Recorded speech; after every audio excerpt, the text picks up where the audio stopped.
Howdy, folks. Here we go. Would you Wells from NeedCoffee.com here. Back again for another Wayhomer review. Here's how it works for the uninitiated. Hi. I have just left the cinema. It's over there. And I have seen a film. And I'm going to tell you about that film on my way home. And the film we're here to talk about today is The Girl with a Dragon Tattoo. The 2011 David Fincher edition. Okay. Synopsis. As I squeeze out past this minivan. Synopsis is, that's why you have a scrape on the side of your minivan. That's not the synopsis. The synopsis is this. We've got Mikhail. We've got two basic protagonists. Mikhail is a journalist who has just gotten himself into trouble with the court system by publishing an expose that turned out to be completely fabricated. And so he's completely discredited. And at the same time we have Lisbeth, who is a functional, dysfunctional character who is brilliant in a lot of ways, kind of like a savant, technological savant type of character. And she has her own issues to deal with. Let's just leave it at that. And what's happened is there is a gentleman by the name of Wenger who is part of an old, established industrial family in Sweden where this takes place. And the family has a long-standing mystery that has been basically consuming him alive. In that a member of his family, a young girl, was murdered in like 1966, I think it is. And ever since,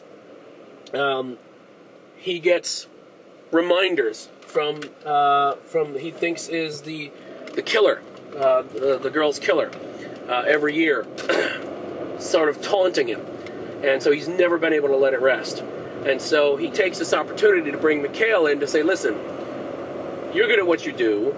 Put your investigative eyes on this and see what you can find out and see if you can solve the mystery. That's a fairly good synopsis, and things proceed. So, to give you some background on where I'm coming from with this, because in the effort of full disclosure, so that when I tell you what I think about this, that you'll be able to kind of place it in what you take away from what I say. Having not seen the film that they made out of this in Sweden, anyway,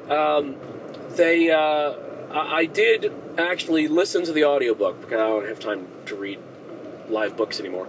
And the book absolutely infuriated me because when it just started to get interesting, it had been interesting for a little while. And I say this to people who've read the book and they know what I'm talking about. So if you've read the book, you'll get it, and if you haven't, it won't give anything away. But somebody basically does something and goes someplace where they shouldn't, and it's very obvious that they shouldn't, and they never would have, because they're not stupid. And it really felt like that the author picked them up and moved them there, because they knew the character wouldn't do that on their own. And I get very irritated at people who treat their characters, who betray their characters, who make them act inorganically, to use, for lack of a better term. So I was very angry with the book.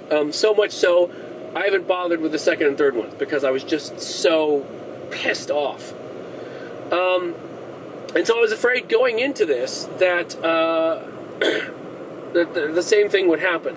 And I was also, I wasn't sure if I was going to enjoy it, but it literally has that trailer that they first put out with Carano doing the Immigrant song, the Led Zeppelin cover.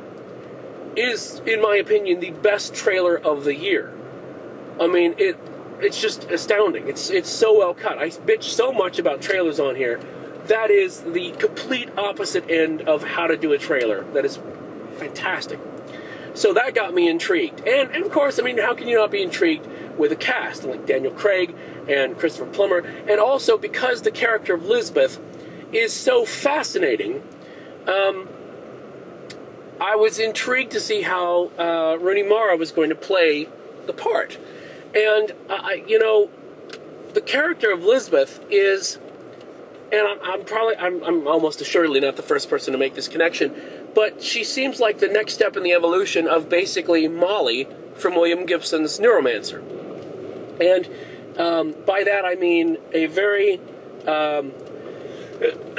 excuse me, thank you. I'm having sinus difficulties because my sinuses are trying to kill my face. What was it? Oh, Molly. So, and by that I mean you've got a very strong, very intelligent, very capable female protagonist who is in a lot of ways stronger than your male protagonist. And this is an archetype that has been, it may predate William Gibson and Molly, but for the most part, I mean, even if you've not read Neuromancer, you've seen a Molly. Angela Bassett in Strange Days is basically Molly. Carrie-Anne Moss in The Matrix is basically Molly, right? So she's just another step in the evolution of that sort of character. And so I was fascinated by this. Now, we come to the actual film, and again, I have not seen the original version that the original adaptation. The good news is, at least from what I can remember from the book, they smooth over the part that pissed me off, so that was good. So I was fine with that. It may have just been that I knew something like that was coming, but I thought it was handled a lot better. It's not the sort of film that I really can walk away from and like skip and click my heels together and go, "Ah, it was fun." I mean, it's really not. You know, they said the trailer touted it as the feel-bad movie of Christmas, and it is extraordinarily bleak.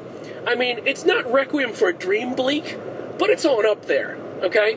So, it's not the sort of thing that you want to go to when you're having a bad day or feeling depressed, or that you want to, like, you know, after an entire day of drinking and listening to Tom Waits, you probably don't want to go see The Girl with a Dragon Tattoo. But what I will say is this. It is two things.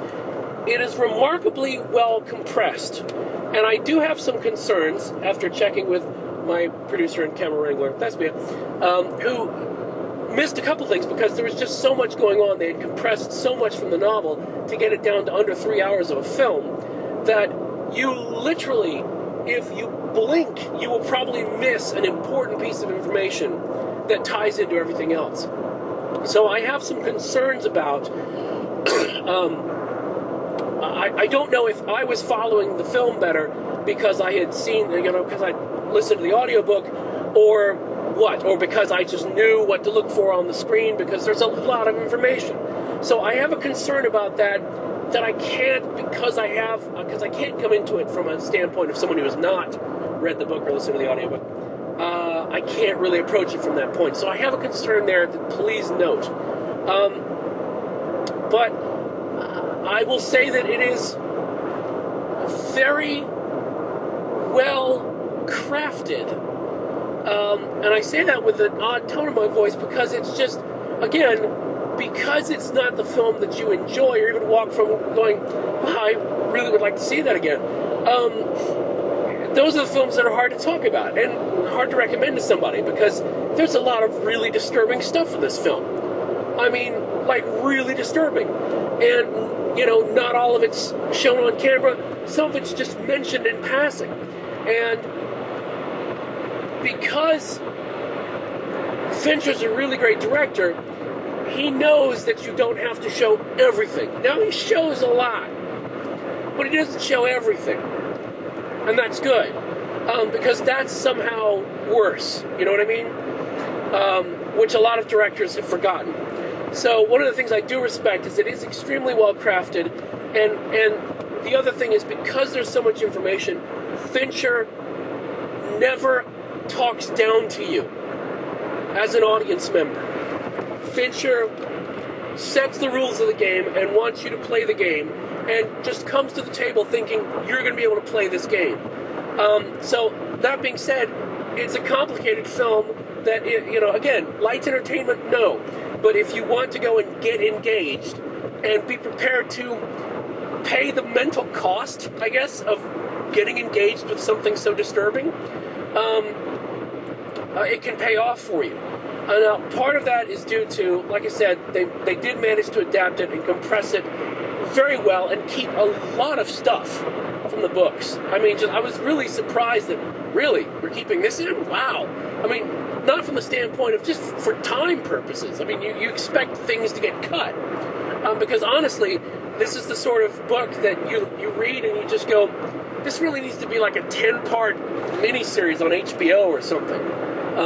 Because, as it has been discussed multiple times, the short story is the perfect length for a movie to get all the information in. But it's extremely well adapted and very well acted. Especially from, not just from Rooney Mara, who was absolutely fearless. I mean, her performance is extraordinary. And she just, no fear whatsoever. To the point where I've been sitting here trying to figure out, because I think 4 of the Best Actress nominees are spoken for, the slots. Now I've been trying to figure out who the 5th one's going to be. I almost don't think it's going to be her, simply because the film is so disturbing, and we know Hollywood doesn't normally like that. There are some exceptions, Kathy Bates, but I don't know. But I would put her in the running, simply because I thought her performance was that solid. But also, Daniel Craig fits the bill of McHale great.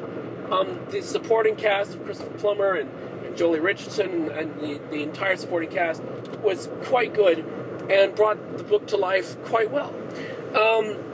So, again, I'm just very pleased with how well crafted it was and how it felt extraordinarily well put together.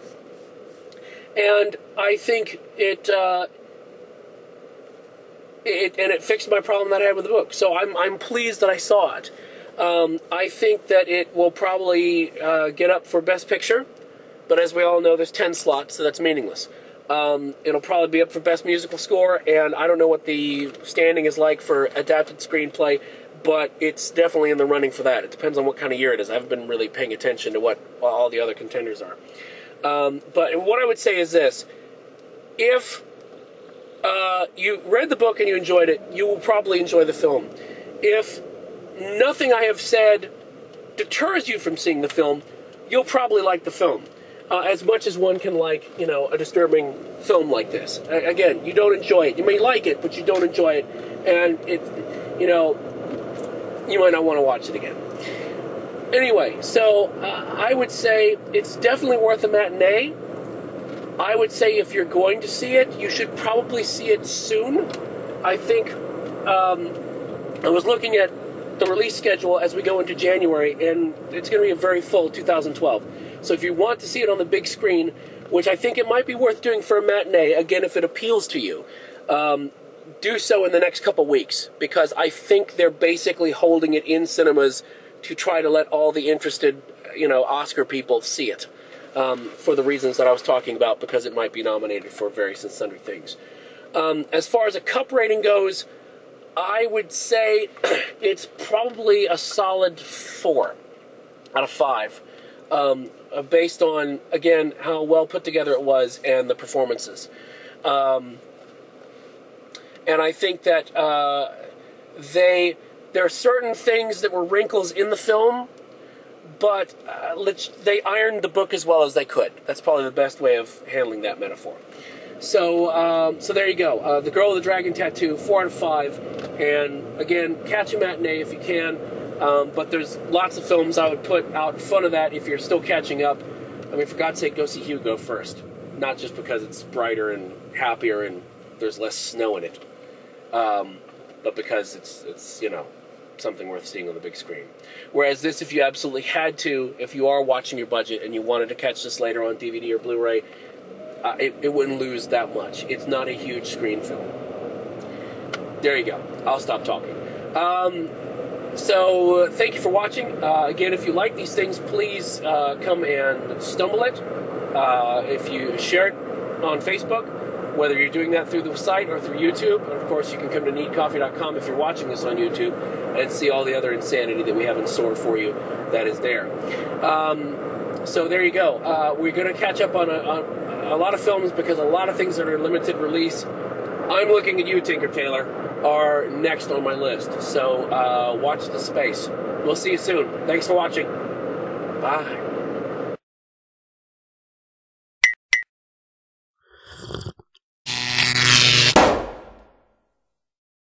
Okay, two things. Number one, I'm not going to give anything away, but considering who's in the film, watch the opening credits sequence and ask yourself this question: what is this a screwed up version of? And see what answer you come up with. And share it with me somewhere that's not spoilerish.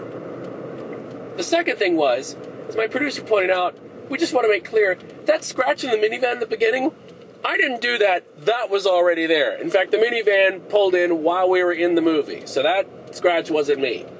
In case the owners of the minivan are watching, and they probably are. Anyway, that's it. Let me know about those credits. Bye!